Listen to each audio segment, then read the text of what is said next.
Hello friends, welcome back to my YouTube channel star knowledge hub. कैसे हैं आप सभी लोग? आइए सब अच्छे होंगे। मैं अभय आज आपके लिए टॉपिक लेकर आया हूं यूएनडब्ल्यूटीओ। इस वीडियो के माध्यम से हम समझेंगे कि यूएनडब्ल्यूटीओ क्या है और यूएनडब्ल्यूटीओ का क्या रोल है एक टूरिज्म इंडस्ट्री में। तो चलिए अपना वीडियो स्टार्ट करते हैं। सबसे पहले हम समझते हैं यूएनडब्ल्यूटीओ का फुल फॉर्म क्या है। United Nation World Tourism Organization, जैसे कि नाम से ही है कि यह United Nation World Tourism Organization एक टूरिज्म की सबसे बड़ी ऑर्गेनाइजेशन है जो बेसिकली टूरिज्म इंडस्ट्री को रेगुलेट करती है, उसके लिए पॉलिसीज प्रोवाइड करती है और समय समय पर स्ट्रेटजीज बनाती है। इसकी जो इस्टेब्लिशमेंट डेट है वो है 1946 से। यूएनडब्ल्यूटीओ सन 1946 में इस्टेब्लिश की गई थी। जो इसका हेडक्वार्टर है वो है मैड्रिड और स्पेन में। मैड्रिड कैपिटल है स्पेन की, स्पेन कंट्री है। तो बेसिकली यूएनडब्ल्यूटीओ का क्वेश्चन एग्जाम में लॉन्ग क्वेश्चन के रूप में पूछा जाता है और काफ़ी इंपॉर्टेंट टॉपिक है। यदि आप एक टूरिज्म के स्टूडेंट्स हैं और बीबीए टूरिज्म सिलेबस पढ़ रहे हैं तो आपको यूएनडब्ल्यूटीओ के बारे में आना चाहिए। ये बेसिकली हर एग्जाम में पूछा जा सकता है। आपका कोई भी पेपर हो उसमें भी यूएनडब्ल्यूटीओ को पूछा जा सकता है, क्योंकि ये टूरिज्म की सबसे बड़ी ऑर्गेनाइजेशन है। This organization is an UN specialized and uh organization working in the field of travel and tourism globally. जैसा कि मैंने आपको बताया कि जो ये ऑर्गेनाइजेशन है ये basically travel and tourism industry में ग्लोबली रूप से वर्क करती है। मतलब ये पूरे वर्ल्ड को रेगुलेट करती है, पूरे वर्ल्ड की टूरिज्म पॉलिसीज को रेगुलेट करती है, उनके लिए गाइडलाइंस पब्लिश करती है और एक वर्ल्ड क्लास कंसल्टेंसी प्रोवाइड करते हैं। अब हम इसका कुछ हिस्ट्री के बारे में पढ़ते हैं यूएनडब्ल्यूटीओ की, क्योंकि इसकी हिस्ट्री बहुत पुरानी हिस्ट्री है, बहुत डिटेल हिस्ट्री है। यहाँ पर हम सिर्फ ब्रीफ हिस्ट्री पढ़ेंगे। यदि आपको इसकी डिटेल हिस्ट्री पढ़नी है तो आप यूएनडब्ल्यूटीओ की वेबसाइट में जाकर वहाँ पर इसकी इंट्रोडक्शन के साथ साथ आप इसकी डेप्थ हिस्ट्री को पढ़ सकते हैं, जिसमें आपको 1946 से लेकर 2023 तक पूरा डिटेल में बताया जाएगा कि किस ईयर में क्या हुआ है।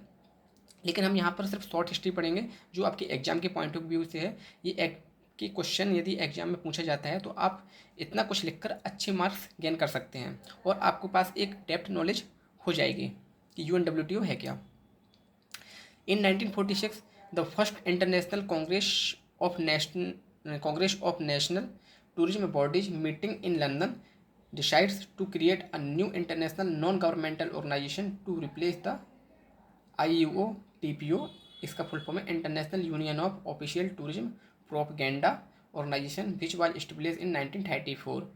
एक इंटरनेशनल कांग्रेस, एक कॉन्फ्रेंस हुई थी जिसमें ये डिसाइड किया गया था कि हम एक ऐसे नॉन गवर्नमेंटल ऑर्गेनाइजेशन से बनाते हैं जो बेसिकली टूरिज्म से रिलेटेड वर्क करें, जो बेसिकली टूरिज्म की बॉडी हो और जो टूरिज्म को प्रमोट करे। तो उस समय हमने जो नॉन गवर्नमेंटल ऑर्गेनाइजेशन बनाई थी वो थी IUO TPO, जिसका फुल फॉर्म है International Union of Official Tourism Propaganda Organization. ये इस्टेब्लिश हुई थी सन 1934 में। तो यहाँ से इसकी जो हिस्ट्री है वो स्टार्ट होती है। इसके बाद 1947 में the temporary IUOTO headquarter are establish in London. 1947 में इसका जो हेडक्वार्टर था वो लंदन में बनाया गया था। अब 1970 में क्या हुआ था?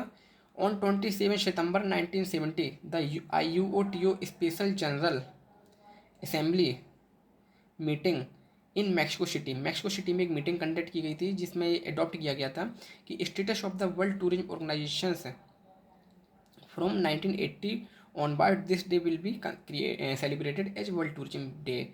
मतलब कि 27 सितंबर 1970 को मैक्सिको में ये डिसाइड किया गया था कि जो IUOTO है, IUOTO को अब नए नाम से जाना जाएगा जिसका नाम था वर्ल्ड WTO का full form World Tourism Organization. IUOTO का फुल फॉर्म क्या है? IUOTO का फुल फॉर्म है International Union of Official Tourism Organization basically. तो इसको प्रोपगेंडा बनाकर इसका नाम चेंज करके WTO किया गया था सन 1970 में।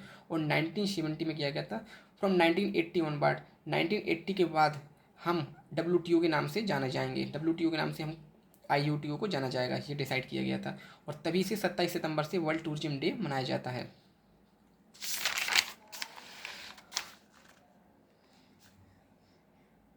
इन 1975 WTO headquarter establish in Madrid. 1975 में WTO का जो हेडक्वार्टर्स था वो बनाया गया था कहाँ? मैड्रिड में। और तब से आज तक वो मैड्रिड में ही है। इन 2005 में क्या हुआ था? इन 2005 में WTO name was replace with UNWTO। WTO का फुल फॉर्म होता है वर्ल्ड टूरिज्म ऑर्गेनाइजेशन और WTO का एक फुल फॉर्म और होता है वर्ल्ड ट्रेड ऑर्गेनाइजेशन। दो ऑर्गेनाइजेशन हैं जो अलग अलग इंडस्ट्री में काम करती हैं लेकिन नेम दोनों को एक से हैं। तो इससे बचने के लिए, इस कन्फ्यूजन से बचने के लिए 2005 में WTO के साथ UNWTO और भी जोड़ दिया गया जिसका फुल फॉर्म था United Nation World Tourism Organization, जो हम पहले पढ़ चुके हैं। United Nation World Tourism Organization. तो बेसिकली ये कुछ फैक्ट थे जो मैंने आपको बताया। 1946 में क्या हुआ था, 1946 के बाद फिर 1947 में क्या किया गया था, 1947 में लंदन में इसका हेडक्वार्टर बनाया गया था IUTO को। फिर 1970 में क्या हुआ था, 1970 में IUOTO का नाम बदलकर WTO कर दिया गया था, और 1980 के ऑनवर्ड IUOTO को WTO के नाम से जाना जाता था। लेकिन फिर एक समय ऐसा आया कि जब हमें इसका भी नाम बदलना पड़ा WTO का, तब हमने बदल कर क्या कर दिया, UNWTO। उससे पहले 1975 में इसका हेडक्वार्टर मैड्रिड में स्थापित किया गया था, जो अभी तक है। अब हम समझते हैं ऑब्जेक्टिव्स ऑफ UNWTO। अभी तक हमने UNWTO के बारे में पढ़ा, UNWTO के हिस्ट्री को पढ़ा, लेकिन अब हम समझते हैं UNWTO का ऑब्जेक्टिव्स क्या हैं, इसके गोल्स क्या हैं, इसके रूल्स एंड रेगुलेशन क्या हैं। इसमें कुछ पॉइंट दिए हैं मैंने, बहुत ही ब्रीफ पॉइंट दिए हैं सिर्फ आपको समझाने के लिए।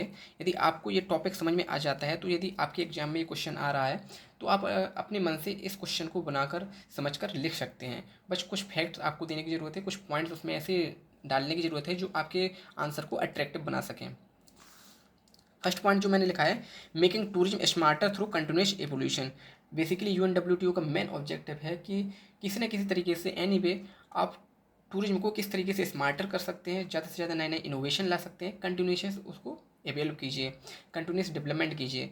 इसका प्रमोशन यही रहता है कि हर कंट्री में टूरिज्म को स्मार्ट किया जा सके, अधिक से अधिक उसे डेवलप किया जा सके।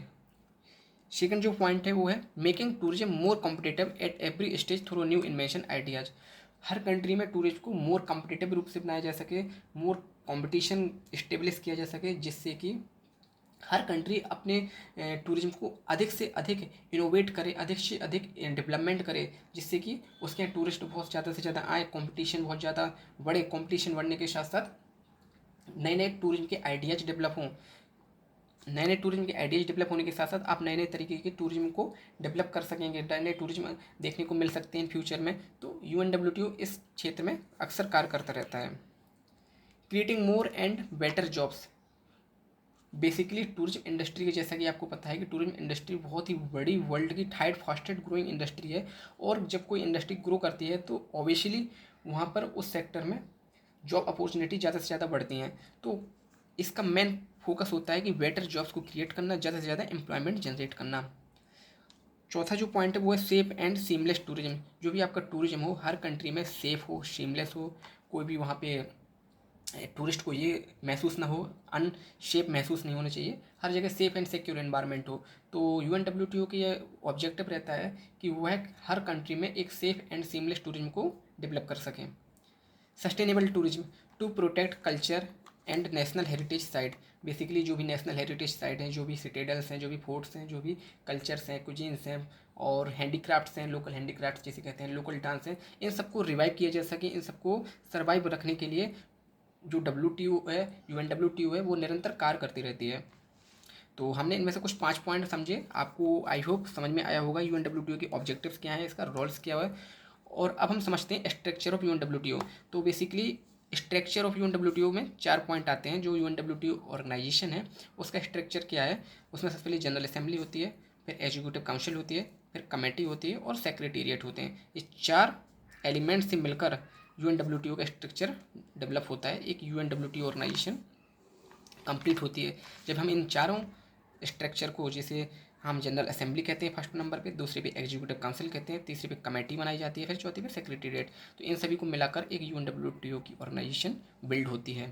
तो आई होप कि आपको ये वीडियो पसंद आया होगा। आज की वीडियो में इतना ही। अगली वीडियो में फिर आपसे मुलाकात होगी एक नए टॉपिक के साथ, एक नए ऑर्गेनाइजेशन के बारे में बताऊँगा आपको। तो keep growing, keep learning, stay safe. Thank you for watching this video. Thank you.